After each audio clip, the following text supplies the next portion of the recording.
2024, Mr. Wesley Cannon, here we are. Yeah, we're here. Dude, how you feeling? You still hungover? No. No. Definitely not. Cool. Yeah, it's the 2nd today. January 2nd is the day we're recording. This will release on the 4th.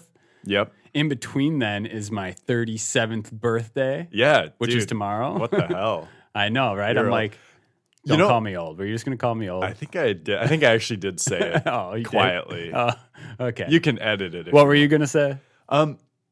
It's weird because you and I have been traveling and hanging out, talking poker. We've been like good friends for about a year now. Yeah. But this is your first birthday in that time. Like we went to Colorado Right at the after. end of January. Yeah. So it's, yeah. Yeah, I think a lot of people might not know this, but I only met Wes maybe like a year and we've known of each other through poker for a little while. We never played a lot together, but maybe in December of, I think it was MSPT.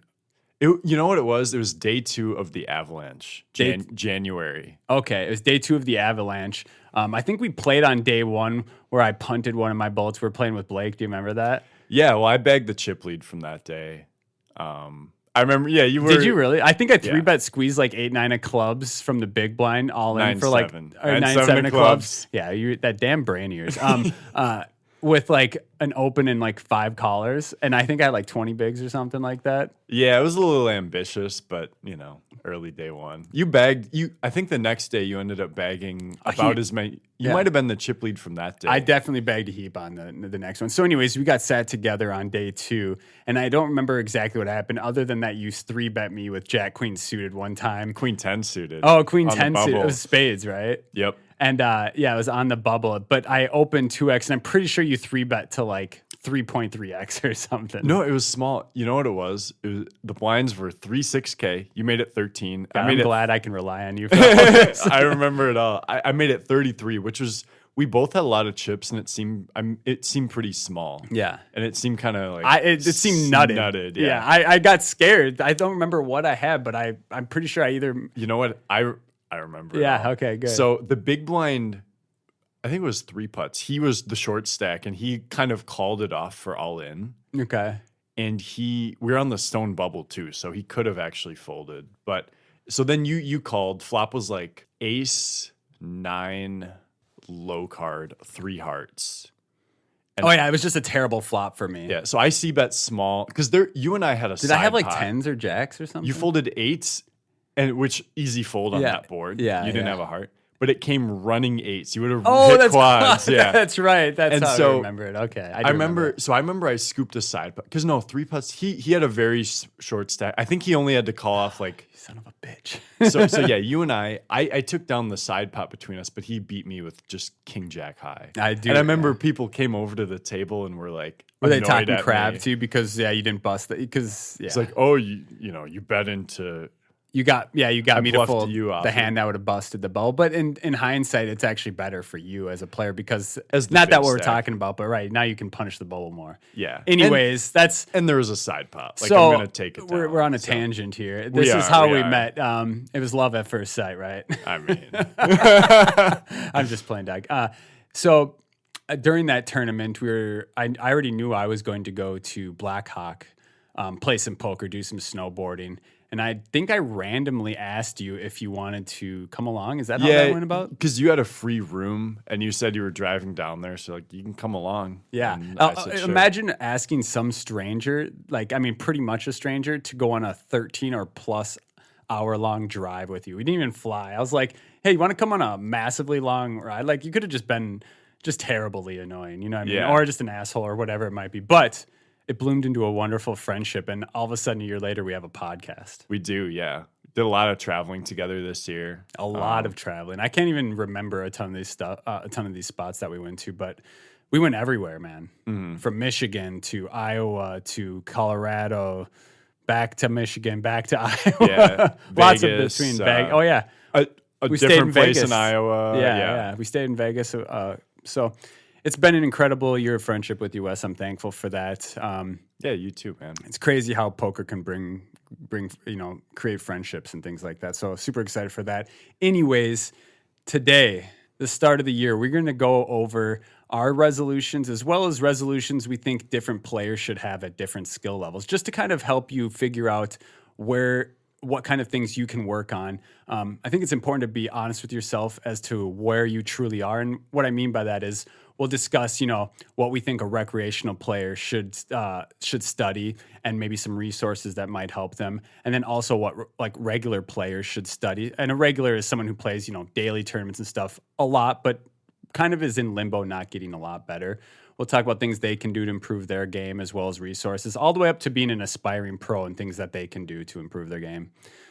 Yeah, I think this is great. And obviously, we're sort of assuming that everyone who's listening is trying to get better. Obviously, if this is something you purely do for fun, take it with a grain of salt. But there's a lot of caveats to be had here. And there's also more information that we're not going to get to, but I think we can stuff a lot of really good information down here. Yeah, absolutely. No time like the new year to, reevaluate stuff and see what you want to improve on. I know, you and I both have a list of things that we're planning on doing this year. Mm-hmm.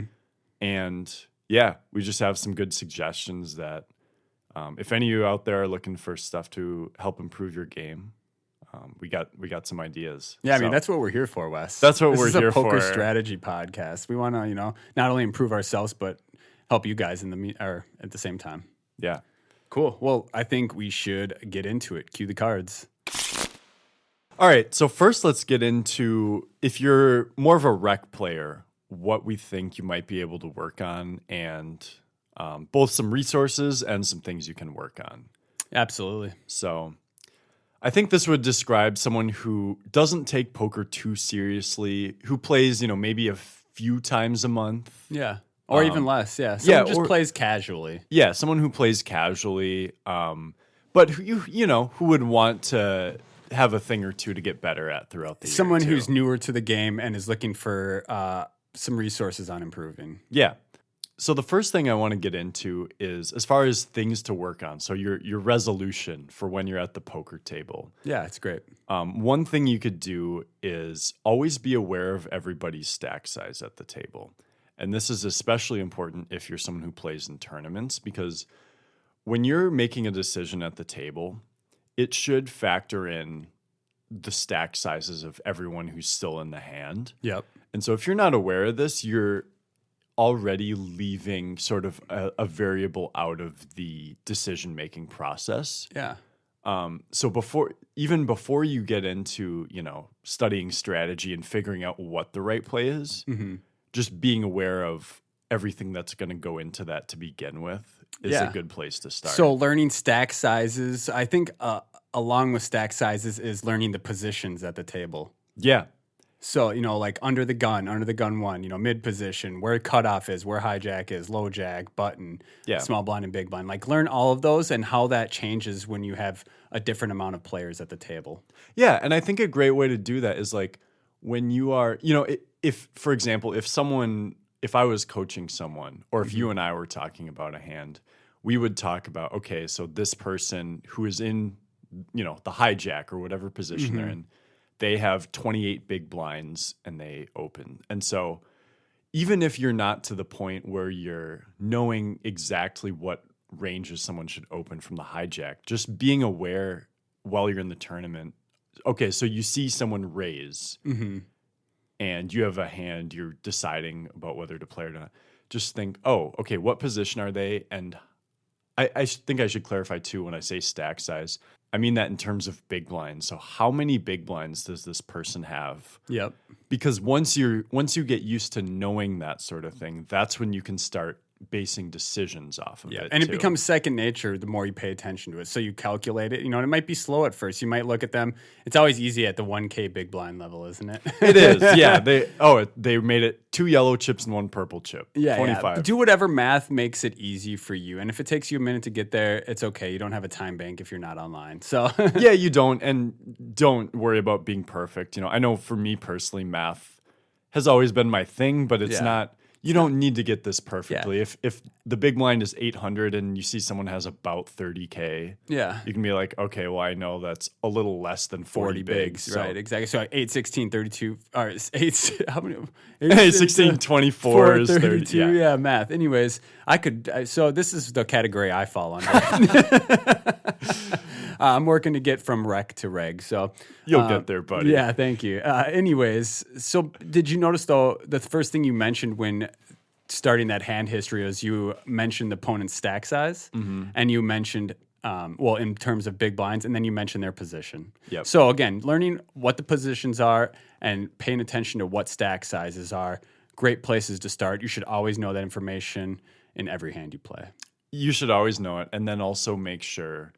One thing you can, take from that too is also just remembering these hand histories, because then when you decide to start reviewing hands, that'll probably be something you want to do if you want to take your game to the next level.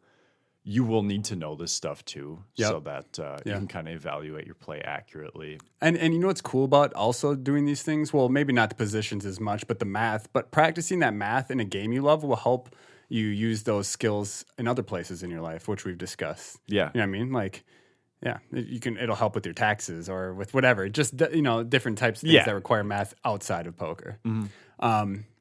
So the first thing to work on is being aware of stack sizes and positions at the table and what they are called and, how to figure out what they are. So Stacked, and I would clarify stack sizes in terms of big blinds. yeah, learn what big blinds are, because that'll become where you start learning foundations for ranges and stuff like that. Yep. The second thing I think we should get into for rec pokers, rec players, things that they can work on is betting. And we've discussed this in a ton of previous episodes. Every time we talk about poker, we discuss this because we have a reason for every bet we make. Whether it's a value bet, whether it's a bluff, whether we're denying equity, or even if it's a mix of all of them. You know what I mean? Yeah. There could be a reason for all of them. But when you're betting, ask yourself, why am I betting? That doesn't, you could say you're value betting. That might not make it a correct value bet, but it's the start. Absolutely. I think that's a great point there, because I think even at the higher level, but I know it's common to kind of make a bet just because, it feels like you're supposed to. Mm-hmm. Now, sometimes that feeling can be based on good intuition, based on your study and whatnot. Yep. But I think this is not only, it can be a little bit harder to think about this in game, but definitely thinking about situations in poker off the table and sort of extrapolating from that when you're in the moment. Like, oh, I raised pre-flop and I got 2 callers from, both the blinds, and I flopped bottom pair and it checked to me. It's like, well, what's the plan with betting here? Am I planning on folding out overcards? I don't think I'm going to get value from a worse hand. So, what do I do if I get check raised? Sort of just coming up with the plan, like having an idea of why you're doing what you're doing and thinking ahead in the hand a little bit. And I think a great way to practice this when you're not actually in a hand or playing a hand, say you're watching a stream or something like that, when a person is betting and you can see their cards and you can see the board, ask yourself, is this person value betting here or are they bluffing? Yeah. Are they betting here to deny equity, amongst whatever the reason might be? But just consistently ask yourself that. Even if, say, you're at a poker table sitting there and you're not in a hand, watch what the other players are doing at the table. You see opponent bet the river and opponent call, and you see the opponent turn over third pair.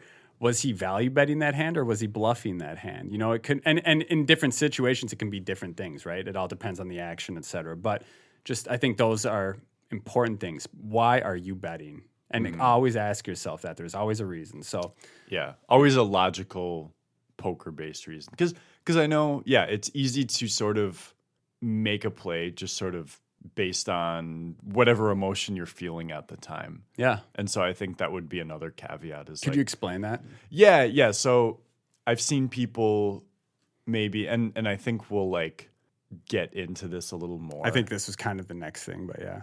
Yeah, but just you could be bored. You could have not played a hand for an hour. Mm-hmm. And you feel like I have to make something happen. Yeah, the make something happen phrase. Yeah. I've heard that a lot. Me too. And I used to I've done it back in the day. I don't do it anymore. Definitely. And I think just the way to phrase it is regardless of if you've had a hand recently or not, it doesn't change what you're supposed to be playing, really. unless you really think people's perception of you will be super different. But like I think we may have even talked about this in a podcast, or I know I've talked to you about it, is there was a hand where I saw someone in a tournament call off 17 big blinds with like 10-9 offsuit because, he had to spin it up or had to make something. He sort of mumbled that as he walked away from the table after That busting was his reasoning. Yeah. And it's like, well, that wouldn't have been a good play. It's a justification to himself, but it's not a logical reason for him to do it. Yeah, and I'm sure, like, he was definitely a rec player, but I'm also sure he isn't. If you just sit him down in a spot and give him 17 big blinds, he's not going to just raise and then call it off with 10-9 offsuit in a normal situation. Yep. And just realizing that the thing that impacted him there was boredom or some other sort of emotion. And yeah, so I think the next thing we want to bring up. So far we've gone over, awareness of stacks and in terms of big blinds, the ranges are the oh my God, I'm drawing a blank. The seats, like the positions. The at positions. the table. Thank you, geez. And then also, like, do we have a reason for betting? Are we value betting? Are we bluffing? Are we whatever the action might be? I think another one that we wanted to get into that you had mentioned that I don't quite agree with. I do agree with. So let me give a caveat. I do agree with it, but I think maybe if you're a better player, you could use this to your advantage. Yeah. But as a rec player, it might be in your best. I cannot speak today. Your best interest. Your best interest. Thank you. And that is speaking while in a hand. Yeah. So yeah, the resolution would be don't speak while you're in a hand. And I've seen it over and over. I know back in the day I've been on the other side of it. And even as a pro, there have been times when I've been against other pros where I'm like, oh, I gave something away there. And Me too. I hate that feeling. It's a gut-wrenching feeling. Yeah. And nowadays I just tend to be someone who doesn't talk at all in hands. Mm-hmm. Me on the other hand, I do like to talk because I like to give false tells a lot. Yeah. Oh, definitely. And there's a time and place for it. It takes a lot of practice too, because I've definitely owned myself many times where I say something stupid thinking it's going to help me and I get called because of it. You know what I mean? So yeah. If you're not good at it, if you're not Blake Bond, like you should probably just keep quiet. And not just Blake alone, but you know what I'm saying? Yeah. I think, this is something I think the vast majority of people tend to overestimate their abilities to do this well and to underestimate their opponent's abilities to figure stuff out. Even a lot of times I'll see it where it's not even me in the hand, but I'll see someone say something and I'm like, I know exactly the strength of your hand now, and everyone else at the table probably does too. And you're not aware of it, but like it's crazy though. But you see this happen a lot from rec. So just make sure to be careful of what did Daniel Negreanu say? Like everything you do at the table conveys information, especially talking.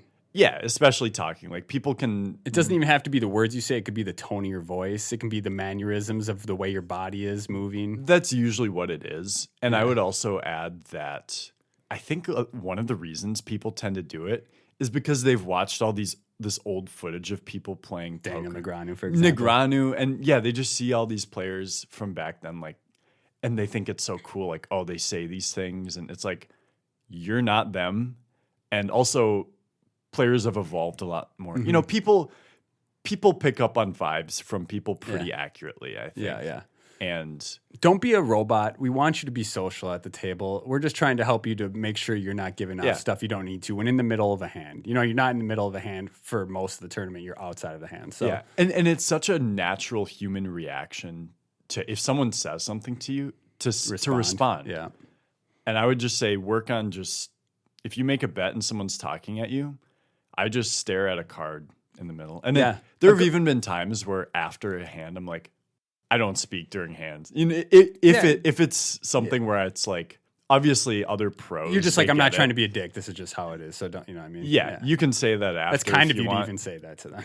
Oh, yeah. It's more like if I've only said that a couple times, but. I actually heard it recently. I don't remember. We played together one time and you had said that. Yeah. I don't remember who was trying to get information from you, but I remember this.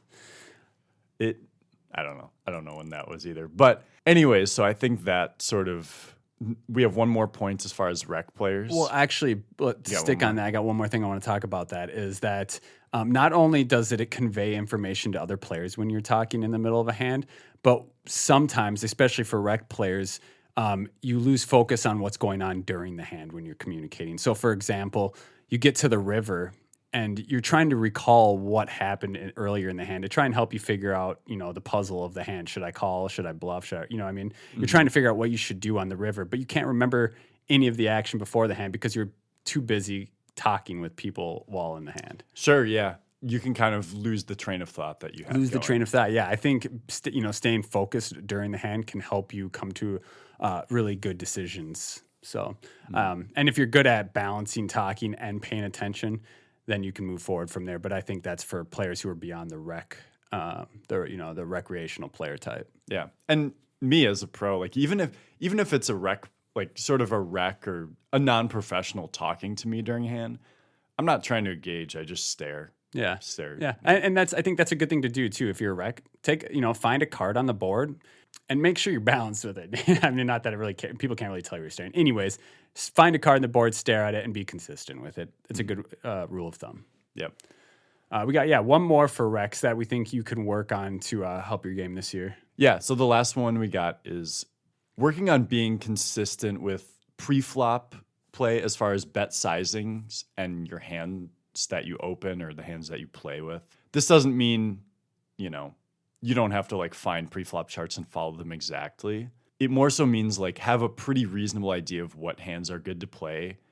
And sort of as we alluded to before, like don't just start playing more hands out of boredom or, I've seen someone put in 20 bigs pre-flop with king 8 suited because it's the best hand I've seen in an hour and a half. Yeah, exactly. Like, and I hear that a lot. Yeah. Or like, for example, you've been folding for an hour and all of a sudden you have Jack 8 suited under the gun. Mm-hmm. It's a very pretty hand, but under the gun, it's just not... a little too weak. It's just a little too weak. You're going to find yourself in spots where you're gifting chips to other people because you're dominated a lot. So, those hands, we're not getting into this in this episode, but those are hands you can open later in position, but an earlier position. Again, it's just don't get bored. Pay attention. Figure out what position you're in.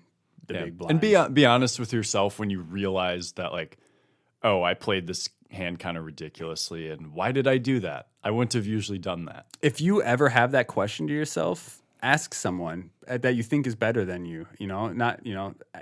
Walk up to Wes and I on break and be like, "Hey, I'm going to regret this, but I'm just kidding." Just be like, "Hey, this is what happened. What do you think?" And I'll gladly give you my thoughts. I love talking to you guys on break. So, just run it by us. So.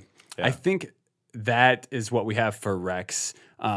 These are things you should work on. And just to kind of briefly summarize, we have awareness of the stack sizes in terms of big blinds, awareness of the the position that they have, hijack, low jack, button, etc. I almost forgot it again. Do you have a reason for betting? Are you bluffing? Are you value betting? Being careful when in a hand if you should be talking or not to, not try and convey information that will give up the strength of your hand. And then consistency with your sizings, et cetera. A lot of times we'll see people with pocket jacks raise up and I'm like, oh, guess what they got? It's clear that they have a hand that, they're afraid is vulnerable but is strong. Mm-hmm. And I think the best way to sum it all up is play based on logic, not emotion. Yeah. And then play based on all the information available at the table and just make your plays, have a reason for all the plays you make. Yeah. And just working towards getting to that thought process is what you should be doing. You might not be there right away, but, ask yourself why. There should be logic behind everything. And now that we've gone over those, I think there's a couple places where we want to, give you some resources where you can work on those things. Our good friends over at Rec Poker, the Rec Poker podcast. Are they good friends or are they kind of okay friends? They're pretty good friends. They're acquaintances. Yeah. I'm not really friends with any of them, but I'm friendly with them. And they actually, I love what they do for the poker scene in Minnesota and outside of Minnesota. Yeah. They bring people into the game. There's a lot of places for you to, or a lot of people in that group for you to bounce hands off. And a big shout out to Taylor Moss. I think I pronounced that right. I think you did. Yeah. He is a friend of mine, and I am. He's one of the lead guys there at Rec Poker, always trying to help out there. So Reach out to Rec Poker. They have a podcast. I think they got a Discord. They got YouTube channels. Great place to check out. I will put a link to their YouTube channel in the show notes. So make sure to check that out. And then a second one that I think would be really good is YouTube, but more specifically Daniel Negreanu's YouTube. He has lots of dedicated training videos towards, learning pot odds, playing tournaments. You just got to go into YouTube, type in Daniel Negreanu in the search bar, go to videos, and I believe they're organized from there. Yeah. What I'll say about those videos is even though Negreanu is obviously a legend, he's going to be known as one of the best players of all time. He's very high level poker player. Yeah. He is able to discuss these sort of topics in ways where even if you're not someone who's been studying for years, like he'll break it down in a way where you can kind of grasp it, and he'll explain why he does the things he does. Yeah, and what's even better is that most people know who he is, so they enjoy the content because it's not some random person. He's very charismatic human being, so he can make it enjoyable and easy. Yeah, so listen to some of those. You'll definitely get something out of it.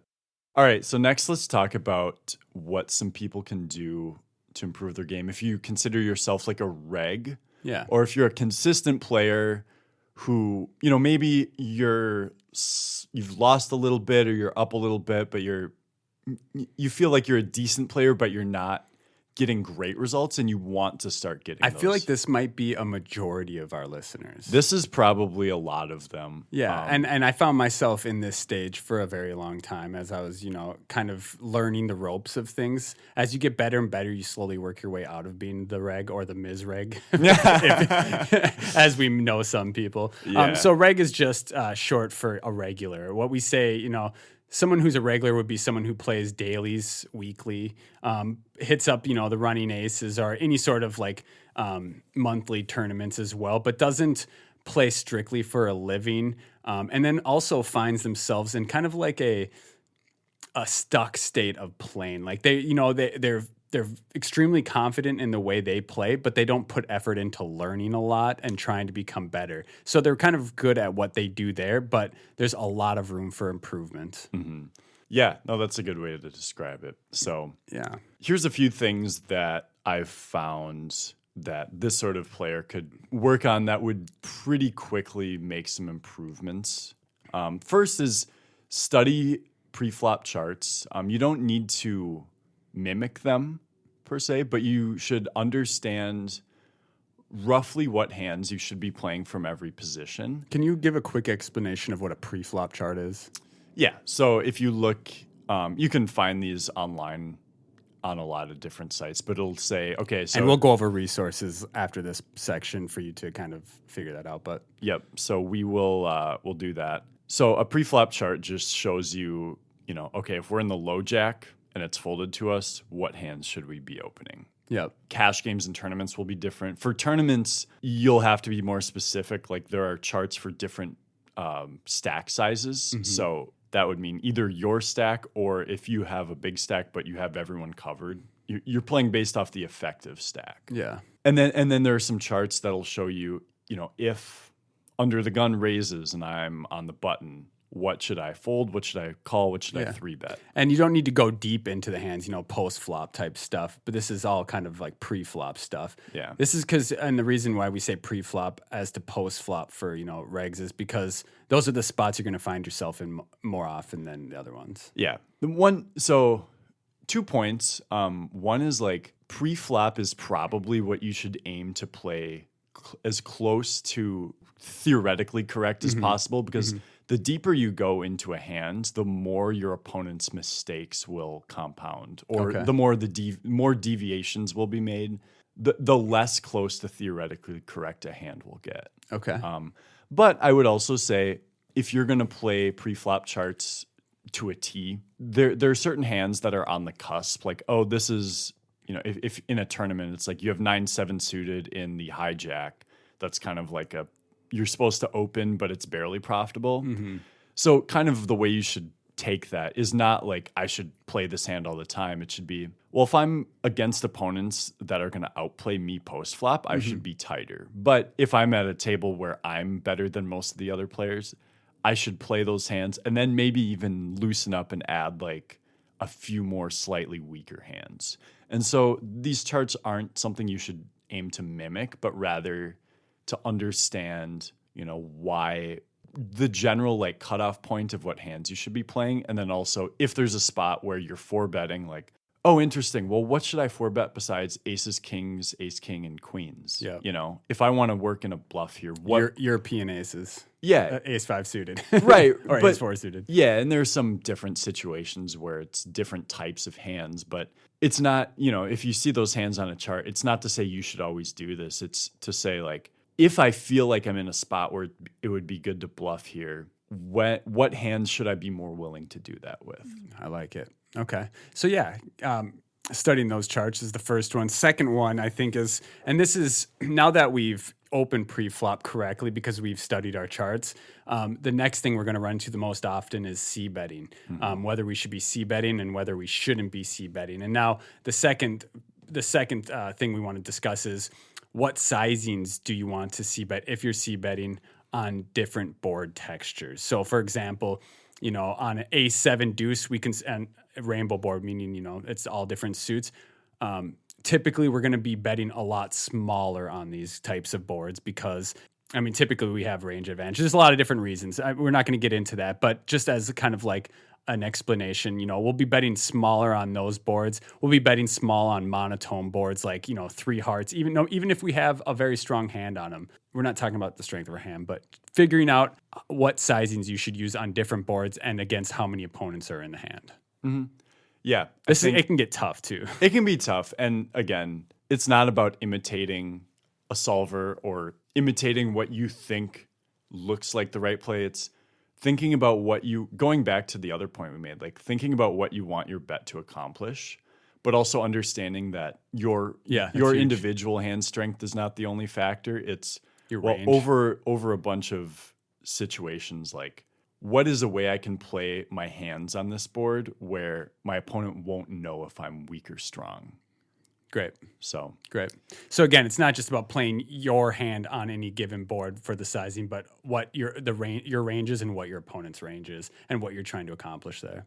Next point, find a group of players who you think at least some of them are better than you. Yeah. I would you don't have to. Yeah, exactly. Like, I guess a study group would be the way to put it, right? Mm-hmm. I know one of the ways that I got a lot better a few years ago was I had a couple friends who I knew were better than me, and I just like talked poker with them. Yeah. It made it so much easier. It does make it easier. I've been through a few study groups since I've started playing poker. I think that's actually helped me because I've gotten different viewpoints through all of these different people. At every point, though, I felt like the people I'm running hands by are more knowledgeable than I am. Mm-hmm.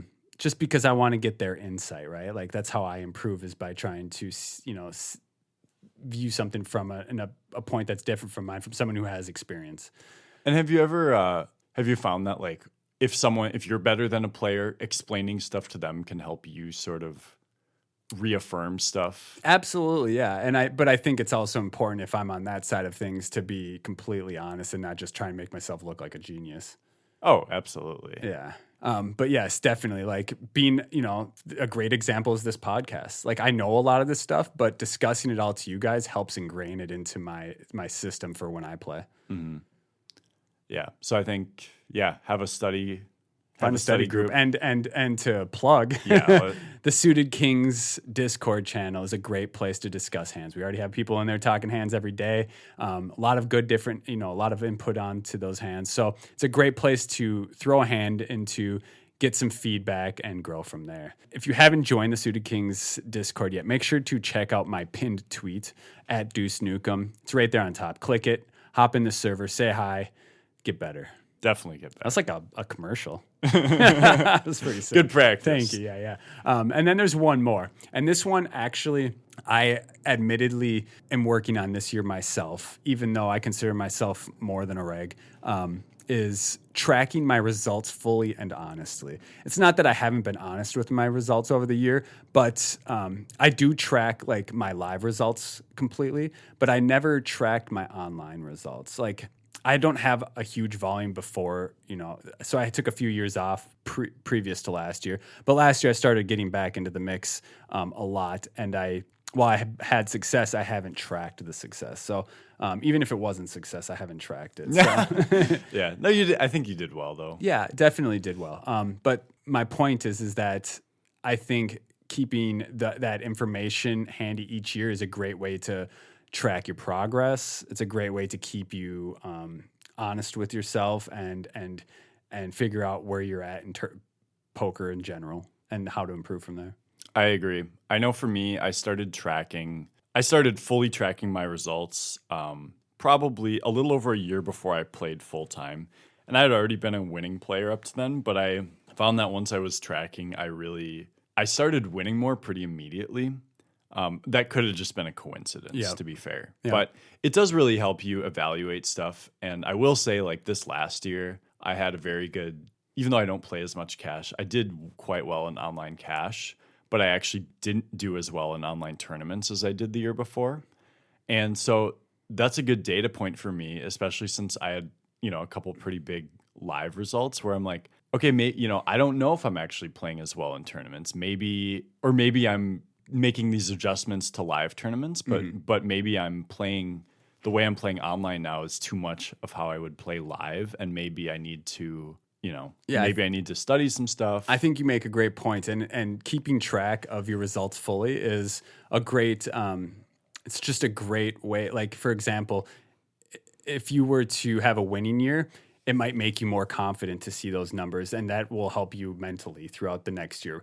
If you have a bad year, you can use that information to light a fire under your ass to become a better player. But in no way is it going to hurt you to keep those stats. Awareness of the stats is good. Yeah. So, again, it's just a free roll for yourself. All right. So those are kind of the things that we think regulars should work on. Again, these are not opponents. These are players that we think, play regularly, play a lot, but don't really... they're kind of just stuck in limbo. They're at one point and they've been at that point for a while. It's time for you to improve in 2024. Some good resources you can use. Don't give me that fucking smirk, Wes. No, there wasn't anything nefarious there. All right. Sometimes I can't tell with you. That's why you're a good poker player. Yeah. He's balanced, guys.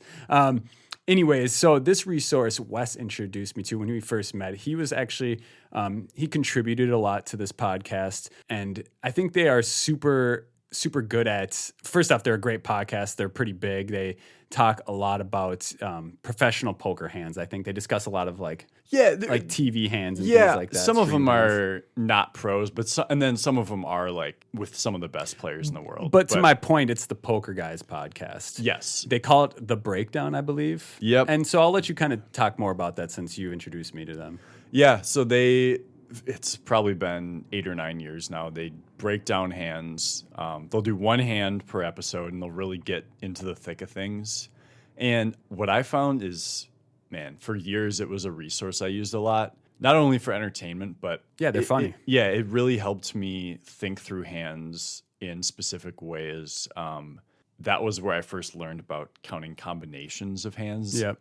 I think, especially based on what they've said, it seems like they have a demographic of players that are really trying to get better. I think this type of player would fall under the reg category where it's like these guys, the way they think about hands, they've both played professionally, and now I think they don't play quite as seriously anymore, but they've been there and they know a lot of stuff about poker, and they know how to. I mean, they could, and even if you're an aspiring pro, some of their content I think would be good for you as well. I agree. Yeah, but I think for regs, I think the point is for a reg, it's a great place for them to start hearing new terminology to improve, things that they can find and grow with and become a better player from. Yep. Analysis of hands from guys who have kind of been there. Yeah. And then for like tournaments, I mean, and cash games as well, but watch for tournaments specifically, any high roller stream. I mean, there's high roller 50Ks, 100Ks, Seminole super high roller bowler. There's a ton of different streams of high roller play where you can watch the best players in the world do all the things we've talked about so far, such as sizings on different, sizings and things like that on different textures, et cetera, positions, where they're opening where. So yeah, high roller streams, EPT streams, super high production. I've talked about them on past episodes. I think they have like maybe 7 a year, and they stream from day one all the way until a winner. So it's a cool way to watch how tournaments progress and how different players play throughout an entire tournament rather than just a final table. Apart from that, one more is the GG Millions streamed final tables that they do, where they have all cards face up, which is really cool. So you can see it's an online tournament, but you can see all the opponent's cards and see what they're doing from what positions, whether they're a fish or they're an incredible player. I think those are some really good resources. And then the last resource for regs. Yeah. The last one I would suggest is getting a free GTO Wizard subscription, because this is one you can actually see most of their pre-flop stuff That we had talked about as the first. Yeah, with the free subscription. I think it's super valuable. You won't be able to see literally every possible stack size, but you'll be able to see enough where you can really get into it. You see 30 big blinds, 50 big blinds. Yeah. Let's say this person opens and this person 3-bets. What should I cold 4-bet? There's so many things you can get from just the free subscription that you won't even get from normal pre-flop charts. Yeah. And one more thing I want to mention on top of that is how we had talked about, when to c-bet on different board textures and sizings and stuff like that. This is a great tool to learn those things on. I used something on there. I think it was called maybe a training module or something. I can't remember exactly what it's called. But what I do is I put in the parameters. So what I did is I put pre-flop, we're all 50 big blinds or under or whatever. And then I'm in I can choose exactly what position. So if I want to study big blind defending spots, sub 30 big blinds, I can put in all those parameters and it'll throw me a hand, just a test hand, a simulation where someone opens cutoff. I'm in the you big get to blind, practice. And I get to practice. I can put either, do I call with this hand? Do I raise? What size do I raise? And then it'll give you instant feedback, whether it was a good raise size, whether it was a good check back. And then that's the end of that hand. You don't even go to post flop. You can, but you don't have to. So then I get another hand where someone opens under the gun so you get all these different scenarios where you can just practice. Yeah. It's sort of the way I would compare that is if you're a baseball player, like when I went to baseball practice, it's like your coach is hitting you ground ball after ground ball. Sometimes you have to move from left. different angles. Yeah. Yeah. But yeah, you're just getting the muscle memory sort of. Yeah, and this will help you so that when you get into those positions in real time, they're internalized. You don't have to think deeply. You've just been in that spot so many times you know what to do. 100%. Makes poker easy that way. Studying is great. Poker's so easy. God, easiest game I ever played. Just kidding. Knock on wood. All right. Don't want to get punished by the poker gods for that one. So I think those are everything we have for regs. We've gone over regs, and then lastly, this is I know we have a bunch of young guys and even older guys in our Discord who are probably at the end side of being a reg and want to become an aspiring pro. They want this to be their full-time job. And we have, fortunately for those guys, no, I'm just kidding, things to work on that can help them. A big list of that as well as resources. Wes, you want to take that away? Yep. So this is a list of things that I even think, some of this applies to me. A lot of it applies to me. And I think this section would be for anyone who's an aspiring pro. It aligns with already pro. Already a pro, yeah. Let me put it this way. If you're aspiring to be a pro, you should just do the things that pros do. Yeah. So first off, and I think we've talked about this and we might just do a full episode on it, is bankroll management. I think we need a full episode on that. We'll do that. To go over the main points right now, this will be so important in multiple ways because for one thing, if you are not playing within a bankroll, you could play perfectly and just go busto just because of bad variance. Yeah. And then the other half of it is you could be playing outside your bankroll and it will likely make you play worse than you would if you're playing within your bankroll. Because then you'll be making if you're more emotional decisions. If you're a cash game player and you move up in stakes and suddenly you're in this close spot, you might just not want to call off that big all in, even though it's slightly better long term because you're like, oh, it would hurt so much to lose this much, or I'm up a little bit of money. It would suck to just have a big losing session because of this one hand. So bankroll management is just so important, both on the technical side of even if you play perfectly, you need to play within, you need to allow for some variance. And that's not even accounting for the fact that it might make you play worse if you're playing outside your bankroll. I think that's a great way to put it. Yeah, bankroll management, I think, is what most people struggle with, period. Like, I know even pros, like people who do it for a living, struggle with it. I know so many good players who, you know, they just, if they're not, even though they're incredible poker players, they're not following their guidelines, and then variance, because of that, variance is smashing them and keeping them down. Yep. They're not able to grow as players because of it. Yeah. And it can be stressful too if you're not playing within your. Yeah, and I understand, like, you want to go big or go home, right? Like, we want to move up stakes quick. We want to become the best quick, but it's a grind. Like, be honest with yourself, stick at, you know, be logical and stick with it, because in the long run, you'll get there faster than just trying to force yourself there. Mm-hmm. Yeah. So. Okay. So, yeah, you know, bankroll management, we'll do a whole episode on that where we get into the depths of, you know, what we think good bankroll management looks like. Apart from that, things that aspiring pros can work on is consistent studying. Wes and I study a lot. You know, we discuss poker almost every day. I mean, not every day, but multiple times a week we're talking poker. We're doing this podcast. You know, and one thing I want to bring up about the constant studying is, even if you're winning, you should be studying regular. If you would listen to our interview with Ian Matakis, World Series of Poker Player of the Year, he brought this up as a key point. It's like, even if you're doing incredible, studying is super important. You want to continue doing that because, I mean, there's a lot of reasons, but a lot of times you'll end up putting, you know, you'll do good and then you'll fall behind because you're not studying hard enough. Yeah, it's important to recognize that even if you've just won a bunch, which this happened to me. Winner's tilt, right? Yeah, it can be a thing where you weren't necessarily even playing better, but then suddenly, because you stopped studying after you won a bunch, you'll start playing worse. So then when the bad variance comes, it'll hit you twice as hard because you also just aren't playing as well. 100%. Yeah. So, and then on top of, you know, studying when you're winning is studying when you're losing. Obviously, you know, just studying, period, making it a part of your regular routine weekly. Mm-hmm. I think a great place to start is listening to our podcast. I mean, honestly, like, right, an hour a week, like, this is a great place for people to come in and just get poker in their brain. Yep. It's a good place for them to you know, we plant the seed. And I was going to use a 40-year-old virgin joke there, but we'll hold back on that one. If you know what I'm saying, you know what I'm saying. Anyways, yeah, study a lot, and you will enjoy that. So the third thing I think is important is sort of doing everything with a purpose. So that could mean setting a schedule. Like, you're going to play these certain tournaments, you're going to play online these nights, you're going to play these live tournaments.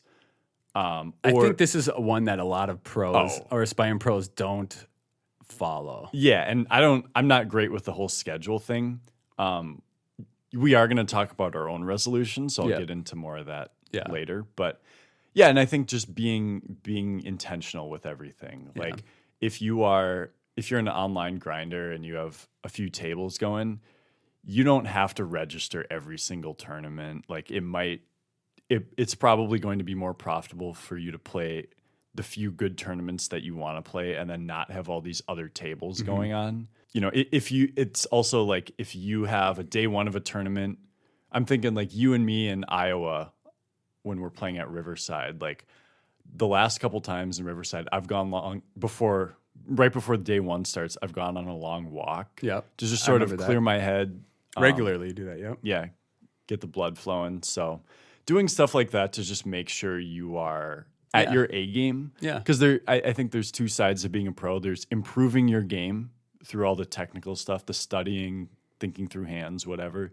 And then there's also just making sure that you're maximizing your time at the table, meaning, and you're actually executing this stuff. So that could mean like making sure you're more focused. The reason I brought up the setting a schedule part is, you know, and this doesn't really apply to you so much, so it makes sense that you kind of don't do that, but is for professional players or aspiring pros alike who have families already, you know, children, wives, separate jobs. Like, I think scheduling is very important to maintain what they call work-life balance. You know, I mean, and in this case, work being poker, right? So just like a normal job, you know, you work 8 hours a day, 5 days a week, that takes into your family time, right? It does. And with poker, it could be, a tournament, you could be playing 12 hours a day. So it could Or be even like more, yeah. deciding to take a specific day off or If you want to prioritizing. consistently be successful in poker and you have things like a family and children, it's very important to balance them in there as well. Because if for some reason home life isn't doing too good,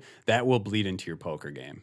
I believe it. Yeah, I mean, can't speak based No, on no, but experience, it's logic, right? It like, is. Yeah. So, things like that. That's why creating a schedule can be helpful if you're trying to be a pro. A good one you brought up, and our fourth one is staying healthy for a clear mind. I think, this is another one poker players struggle with tremendously, including myself. Like, I'm not like a big dude, stinky dude, but I find myself when I'm playing tournaments, and something I'm going to remove this year is drinking soda.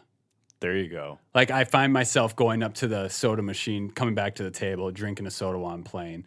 Not that it doesn't, it help, affects me negatively in that moment, but I think in the long run, all the sugar and things like that. I'm not a health coach, but you know what I mean? Like, it affects my mind in a negative way to where it can affect my performance in a negative way. Yeah, I think that's great. Not a lot more to say there, but yeah, being healthy, it'll just be a little boost to your focus and your thought process. Yeah, working on stuff like that. Even if it's not every day, just something to give your mind a little more clarity than it is currently. And by the way, like, that's one of the things that obviously will carry over to the rest of your life too. Yeah, and we use our body for everything. For literally everything. And especially our mind. Great. And then what's after that? So I think if you're an aspiring pro, one thing, and I know this is true for me personally, is like I need to study ICM more. So I guess the way to say this more broadly would be study the more difficult parts of games. If you're someone who's a little more casual of a player, it's okay to just sort of skate over, learn how to be better at the spots you're in a lot. But like if you're a pro, you're going to find yourself in these spots late in tournaments where it's, very high leverage, large amount of money on the line. And like, you do need to, even though ICM is just very difficult to really get down, you do need to have a very good understanding of how it changes your play. As a pro, in the long run, having a good understanding of ICM could make you hundreds of thousands of dollars. Yeah. Just a great understanding of it. So yeah, it probably will. And if you're an online player, you'll be in those spots more often, maybe for a little bit less money. But yeah, you kind of have to really get into the nitty gritty of it. So I know that might also be a resolution of mine, which is why I included that. Yep. Yeah. So studying ICM essentially for aspiring pros/pros. Yeah. And then I think if you're a cash player, one thing you could, a similar type of idea is studying very deep stack play. Yep. Learning. Now, I think most people have an idea, like obviously the deeper you are, the more you want to be able to draw to the nuts. Yeah. But understanding how that changes your pre-flop strategy, your bet sizing on the flop and turn, like to probably try do and more maximize what you're going to get overbetting. later on in the hand, depending on what the runouts are, et cetera. Yeah, because a lot of times when you're studying using the more traditional tools, it's going to be, you're going to be able to study 100 big blinds very easily, but it's harder to study when you're 450 big blinds. Yeah. And those are kind of important too, because I mean, there are circumstances where you can get 450 big blinds all in one hand. So like learning how to do that in a profitable way could make you a lot of money. Yes, absolutely. So yeah, studying ICM and for tournaments, studying deep stack play for cash game players, two extremely good things for aspiring pros to work on.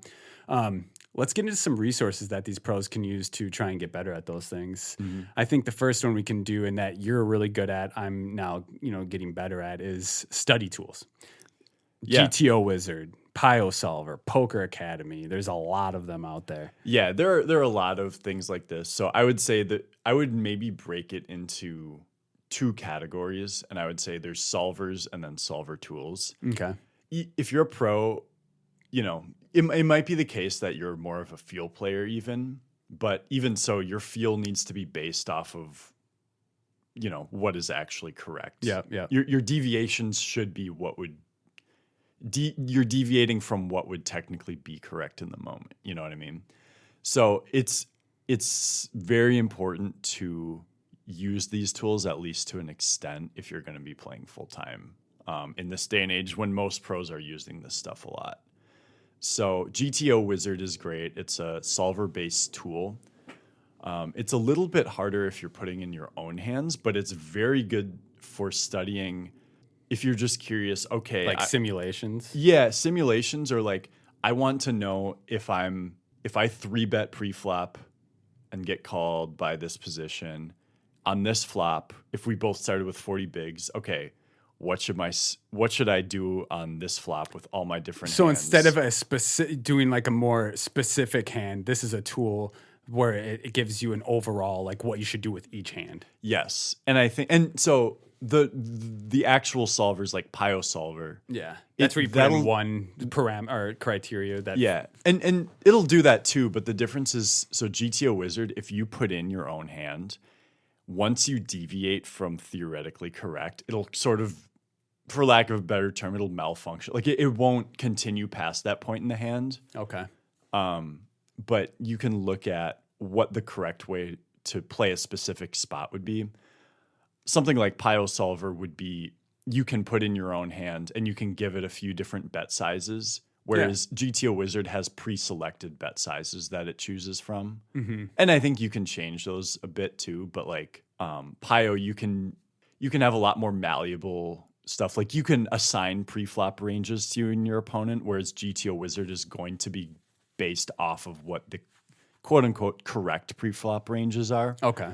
Yeah, and Poker Academy, I've used that for pre-flop. I know they've gotten some post-flop stuff out now too. I haven't used that yet, but and these, there's free versions of these tools, but then there's also paid versions of these tools to where you get more hands that you can put in, more, wider parameters to get more information, and that all depends. I know Wes has applied and unsubscribed from a lot of these different. Yeah. So, and actually, what I would say is maybe just start with one of them. And, pay for one of them and see what you get out of that. Yeah. And then maybe pay for a different one and cancel that one, because one thing I did do was I was paying for a few of these. And then recently I was just like, I'm going to stop paying for all of them, use some free version. Because, it was a lot of money per month. And see what you're missing. Yeah. And see what I actually find the need to use. Yeah. And then maybe I'll pay for and, that. in the future, we'll have sit downs and, private group chats where, you can come into our Discord. We'll show you how to use some of these tools. I know a lot of people want to learn how to do that. A second thing, if we haven't done that yet and you're wanting to learn how to use these, get on YouTube and just go over all of the different options that you can use within the tool and practice using it. So I think those are some good ones. A second good resource, I think, for aspiring pros is hand tracking tools for online play. Some websites don't support these. So, for example, I play Global Poker. Yeah, you can't really use it. Can't use it on Gold. But things like ACR Poker, I don't really know what other websites allow it. That's probably the main one. Yeah, I mean, ACR is probably the biggest poker site in the world right now, isn't it? I would think so. Yeah, it's crazy. I don't actually know. It's crazy how that became a thing. But anyways, these are what they call HUDs or heads-up displays, where you can get you have the software on in the background, and when you're playing a tournament, it'll track how many hands you've played with every player at the table, so you get a sample size on each one of them, and then their 3-bet percentages, their C-bet percentages, etc. There's a ton of different information, and it stores all the information. So the next time you play with them, you can keep gathering information. But these different tools could be called Hold'em Manager and Poker Tracker 4, some main ones. We did a study session this week with a couple of friends. We sat down in a Discord channel, or a private Discord meeting, and Ben went over one of his runs where he got third using Hold'em Manager, and it kept all of that tournament's hands in order. So we just went through each one of them, studied them from beginning to end. Yeah. It was a cool way to study. Yeah, we did like 3 hours worth of hand review. So yeah, I stepped out for about an hour of it. But I was like, these guys are boring as hell. No, I'm just kidding. I had to go to dinner. But anyways, so hand tracking are some great tools to use if you're looking to be an aspiring player online. So the third thing for resources is YouTube channels. This is probably my favorite. There's so many. It's also the easiest too. Yeah, the easiest, my favorite. 'Cause, I mean, it's more how do you say this? It's just it aligns with how, I don't know, it's video presentation, it's everything, right? It's explanation. But a good one is Inside the Mind of a Pro. Wes, you want to explain what that is a little bit? Yeah, Inside the Mind of a Pro it's a show where they follow, so for example, it could be Adrian Mateos. They're Winamax pros, right? Yep, Winamax pros. And so at the World Series of Poker, they'll follow him through a run that he is, a tournament that he's playing. It'll show the cards that he has, and then he'll do a voiceover and he'll explain what he was thinking at every point during the hand. Yeah. Yeah. And it is so valuable to see these top level guys and what their thought process is. And you can sort of validate some of the things that you've been doing and, maybe try and predict what they're going to do even. And you can obviously gain knowledge and be like, okay, I wouldn't have done that. Why did they do that differently? Yeah. Why, that is probably the better play. Why did they do that? And then secondly, I have not actually watched this myself, but you had brought it up, is Finding Equilibrium. What is that? Yeah, it's a more technical one. It's a YouTube channel where they'll have different sort of topics like when are we overbetting, or what is the minimum defense frequency against an overbet on this sort of board. A lot of very technical spots where they're analyzing what a solver would say, but then breaking it down into a more digestible output. Okay, cool. So, more of a simplified version where it's like, okay, yeah, we're not literally going to call this 72% of the time. Like, what are the factors? How can we simplify this in a way where we're not losing EV? I'll have to check that out. I like that. That sounds cool. So I think that's all we have for resources. Wrapping kind of up. We got training sites too, right? Oh, yeah, duh. I forgot about the training sites. Silly me. Yeah. So obviously, a lot of you guys and us know a ton of training sites out there. It's very saturated, but we're just going to kind of go over some of the big ones that you're probably already familiar with, but that we think are also very good. Yeah. And I would say, all these have their pluses and minuses. We're not here to like plug one of these Yeah, there's no affiliation with any of these. We've used some of them at some points. We haven't used some of them.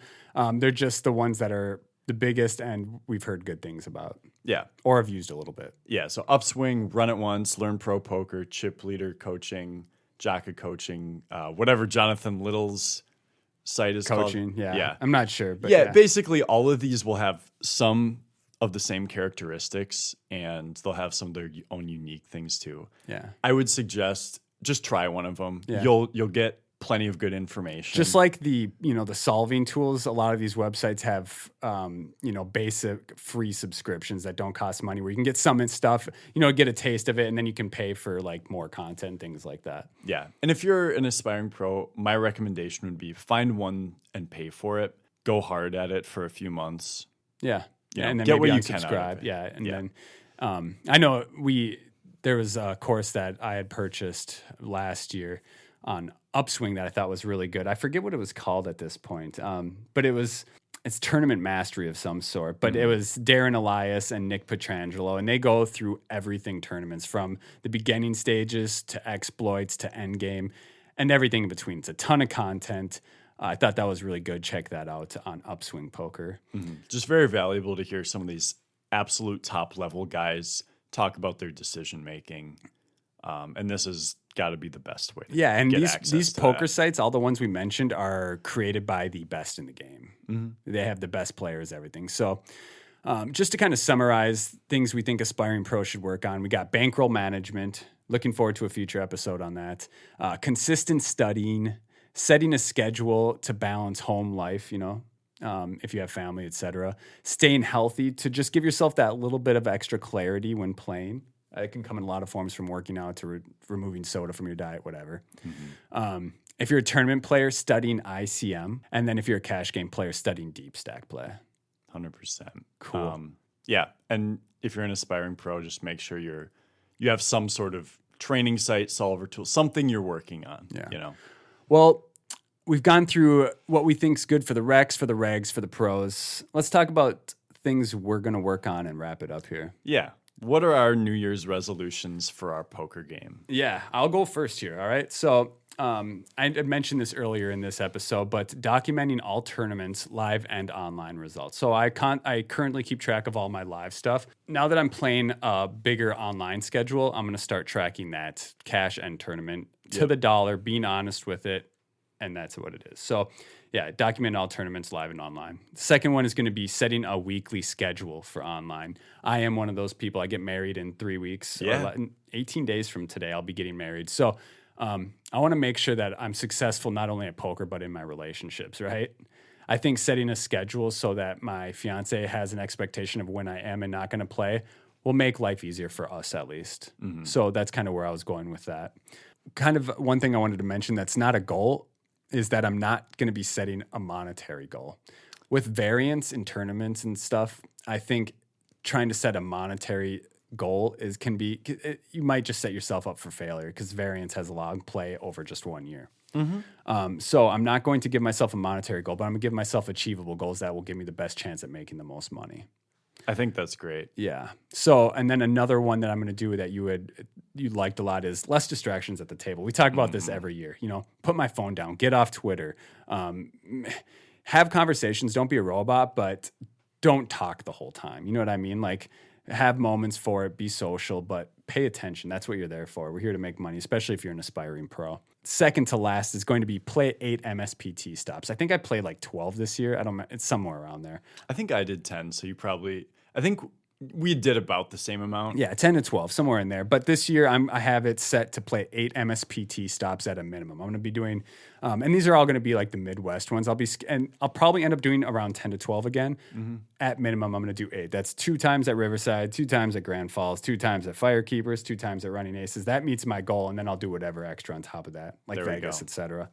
And then this one I'm looking forward to most because I think it'll improve my game that I don't currently do is saving and reviewing 25 hands per week. Per month, yeah. Excuse me. Per month minimum, 25 hands. And that's taking a hand from beginning to end, all of the information, putting it through a solver, whatever tools I got it, running it by Wes, discussing it in a group chat through Discord or on our Suited Kings Discord, taking 25 hands and studying them. I think that's plenty per month to improve my game.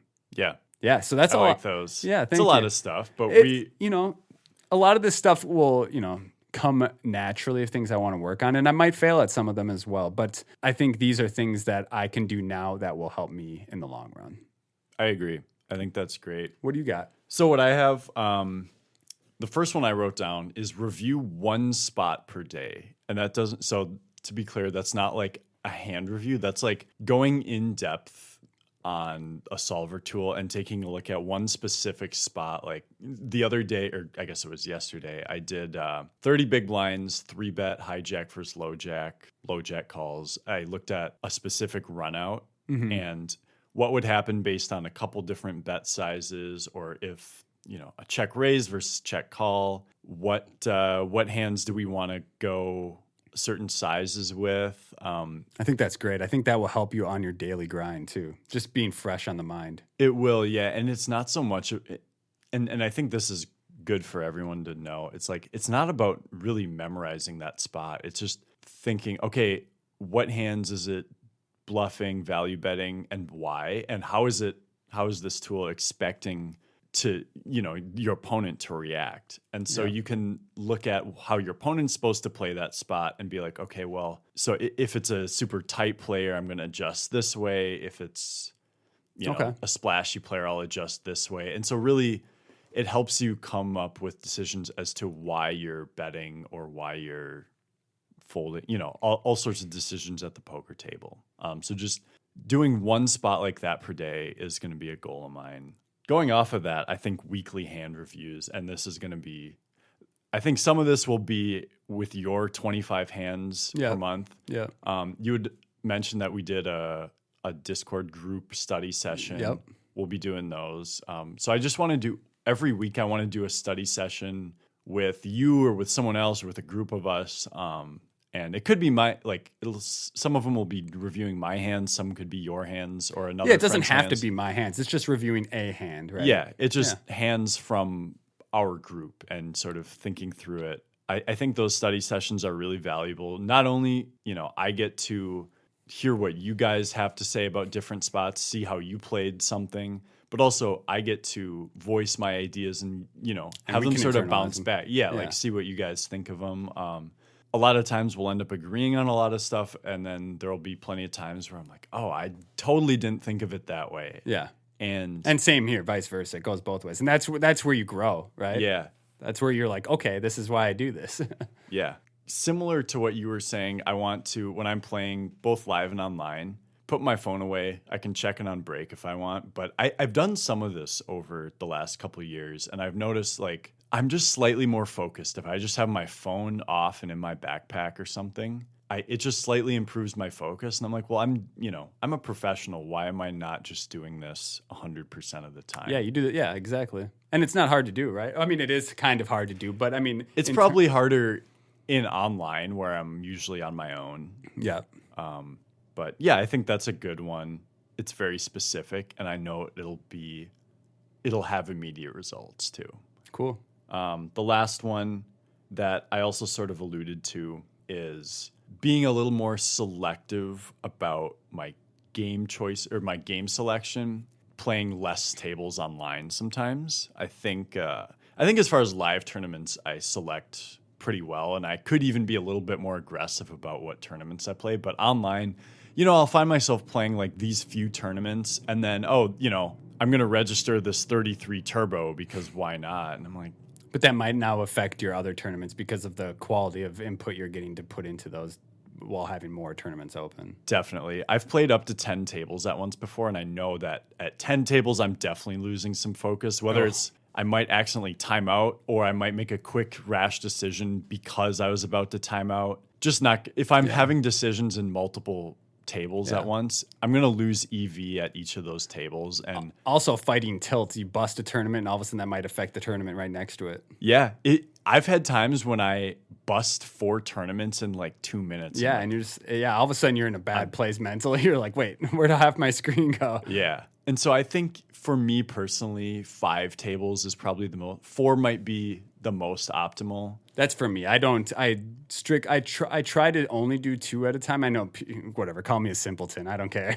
No, 2 is where I really play my best. I find that I make it deeper much more frequently when I'm 2 tabling, sometimes 4 tabling, but 8 tabling, 6 to 8 tabling, like it goes downhill quickly for me. Yeah. And I think it's good to be aware of that. I know for me personally, because I know I'm still playing decently at all of them, sometimes I want to play as many as I can. Yeah. And I think just being intentional about my game selection and making sure I'm getting the most out of each tournament I play. It's taken a lot of self-pain and self-inflicted pain for me to realize that 4 is my maximum. You know what I mean? Poker is all about learning the hard way sometimes. It is.